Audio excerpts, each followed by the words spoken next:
Think about the last time someone made you angry, truly deeply frustrated. Maybe it was an offhand remark, a dismissive glance, a moment of disrespect that lingered in your mind far longer than it should have. What did you do? Did you lash out? Did you replay the moment in your head, growing more and more resentful with each passing thought? Did you tell yourself that the problem was them, their ignorance, their arrogance, their failure to treat you properly? Now consider this: if another person's words or actions have the power to throw you into emotional turmoil, to pull you into frustration or anger, who is really in control? If your peace of mind can be shattered by an external force, then you are not the master of your own life. You are a servant to circumstance. And that is a dangerous position to be in. People often walk through life blaming others for how they feel. He disrespected me. She ignored me. They don't appreciate me. But this mindset is a trap. It's the perspective of someone who believes that their emotional state is dictated by external factors rather than by their own capacity for self-regulation. The uncomfortable truth is that nobody can truly make you angry. Nobody can force you to feel insulted or offended without your consent. What they do is act, and what you do is interpret. And that interpretation, that reaction, is entirely within your control. But most people don't want to accept this. They don't want to acknowledge that their anger, their resentment, their irritation, it all stems from within. It is easier to blame the world than to take responsibility for your own internal chaos. The moment you say, I feel this way because of what they did, you have already given away your power. You have placed your emotional stability in the hands of another person. That's not strength. That's submission. Strength is looking at a situation and asking, why did I let that affect me? What belief, what insecurity, what unresolved issue within me allowed this moment to provoke such a reaction? This is where self-mastery begins, not with trying to control the external world, but with recognizing the ways in which we allow ourselves to be controlled. A strong person does not demand that others respect them at all times, does not require the world to cater to their sensitivities. A strong person ensures that no matter what happens, no matter what words are spoken, no matter what insults are hurled their way, they remain unfazed. Not because they are indifferent, but because they have trained themselves to be unshakable. Now, this is not to say that people will not wrong you. They will. People will be rude, dishonest, selfish, and inconsiderate. They will push your limits, test your patience, and at times betray your trust. But the question is not whether others will fail you. It is what you will do when they do. You have two choices: react impulsively, blame them for your emotional distress, and continue the cycle of anger and frustration, or pause, reflect, and ask yourself what this moment is revealing about your own mind. Are you insecure? Are you attached to an expectation that others must always treat you a certain way? Are you afraid of losing control? These are the questions that lead to self-mastery. There is a saying that goes, a man who is easily provoked is a man who does not yet know himself. Because if you truly know yourself, your weaknesses, your strengths, your values, then nothing external can shake that foundation. If you are deeply confident in who you are, you will not seek validation from others. If you have trained yourself to be resilient, you will not crumble under criticism. If you have disciplined your mind, you will not allow emotions to dictate your actions.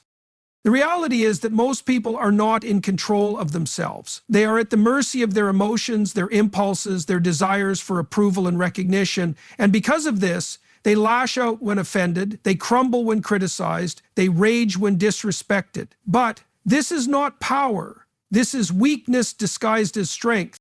The one who has mastered himself does not need to blame others for his suffering, because he knows that suffering is not caused by external forces, but by internal interpretations. He understands that people will behave as they do, and it is not his job to control them. His only job is to ensure that no matter what happens, he remains grounded, disciplined, and unshaken. And that is the path to true freedom. Life will not unfold the way you want it to. That is a fundamental truth. People will betray you, plans will fall apart, you will be underestimated, overlooked, insulted, and tested in ways you never expected. And when these moments arise, when frustration, anger, despair begin to creep in, you have a decision to make. Will you view this as an unjust obstacle, something unfair and undeserved, or will you see it for what it truly is? A test, because that is what every difficulty, every challenge, every slight against you ultimately is a test of your character. Most people, when confronted with adversity, react impulsively. They lash out, they become bitter, they blame the world for their suffering and assume they have been singled out, as if life itself has conspired against them. But this response only deepens their suffering because it is rooted in a false belief that hardship is unnatural, that obstacles are interruptions rather than essential parts of the process. But the truth is, struggle is the process. It is not something to avoid. It is something to engage with fully. Every time you encounter difficulty, you are being given an opportunity to refine yourself, to fortify your mind, to become stronger, sharper, more disciplined. Think of the greatest figures in history. Those who shaped the world, who left legacies of wisdom, strength, and resilience. Were their lives free of conflict? Of course not. If anything, their paths were more difficult than most. But the reason we remember them, the reason we look up to them, is because of how they responded. They did not see hardship as an attack, they saw it as an opportunity. They did not crumble under pressure, they became more resolute. They did not waste time blaming others for their suffering, they used their suffering to transcend weakness. And that is the fundamental mindset shift that separates those who remain trapped in frustration from those who rise above it.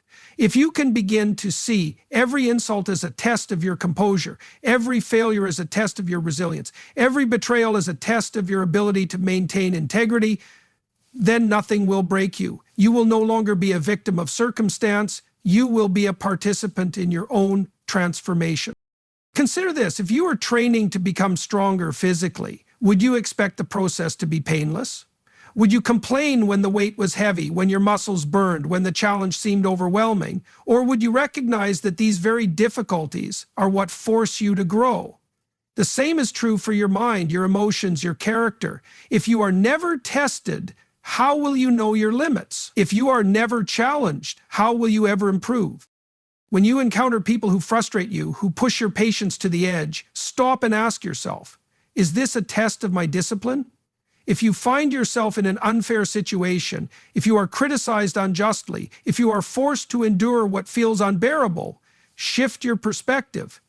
Is this a test of my ability to endure? Because the moment you see these moments as opportunities rather than injustices, you take back control. Weakness is reacting to everything emotionally, impulsively, without thought. Weakness is assuming that life should cater to your expectations, that people should always be kind, that things should always be fair. Strength is understanding that hardship is inevitable and training yourself to meet it with discipline, intelligence, and self. Most people want success, but they do not want to struggle. They want wisdom, but they do not want to suffer.